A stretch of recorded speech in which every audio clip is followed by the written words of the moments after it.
विषयाच्या अनुषंगानेच बोलत आहे की आपण जेव्हा आपल्या महापुरुषांच्या, आपल्या महान स्त्रियांच्या जेव्हा आपण दिनविशेष आपण जेव्हा साजरे करतो तेव्हा काही हेतूने आपण करतो आणि त्यातून आपण काहीतरी बोध घ्यायला पाहिजे. सगळ्यात पहिला बोध आहे की आपले जे प्रेरणास्थान आहेत हे जो समाज विसरतो तो समाज अंधारामध्ये चाचपडत राहतो. तेव्हा आपले प्रेरणास्थान काय आहे हे आपण ओळखलं पाहिजे.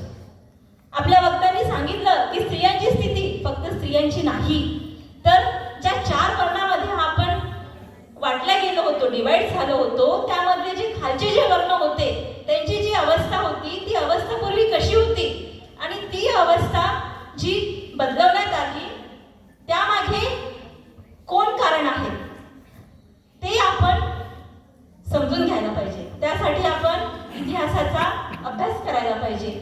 जी धार्मिक गुलामगिरी आपल्यावर लादलेली आहे, जे सणवार व्रत वैकल्य हे आपल्यावर लादले गेलेले आहेत, त्याचा मागचा खरा इतिहास काय आहे आपण हे सुद्धा समजून घ्यायला पाहिजे आणि त्या प्रकारचं परिवर्तन आपण करायला पाहिजे.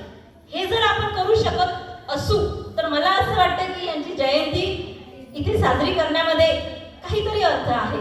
जर यातून आपण काहीच बोध घेत नसू तर जयंती साजरी करण्यामध्ये काही अर्थ नाही.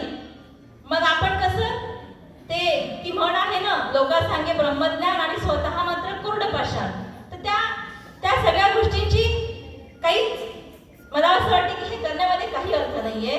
तर 2-3 विषय इथे घेतले गेलेले आहेत. सत्यवानाची सावित्री सगळ्यांना माहिती आहे. त्या दिवशी जर का कॉलनीमध्ये फिरलं तर स्त्रियांचा मेळा लागलेला असतो आणि आज ज्या संख्येने हा हॉल भरायला पाहिजे होत्या त्या संख्येने हा हॉल भरलेला नाहीये. आता हे आपल्याला ठरवायचं आहे की आपलं कल्याण कोणत्या सावित्रीने केलं. आज तुम्ही इथे बसू शकता, ते कुणामुळे बसू शकता. मी इथे बोलू शकते, मी कुणामुळे बोलू शकते. हे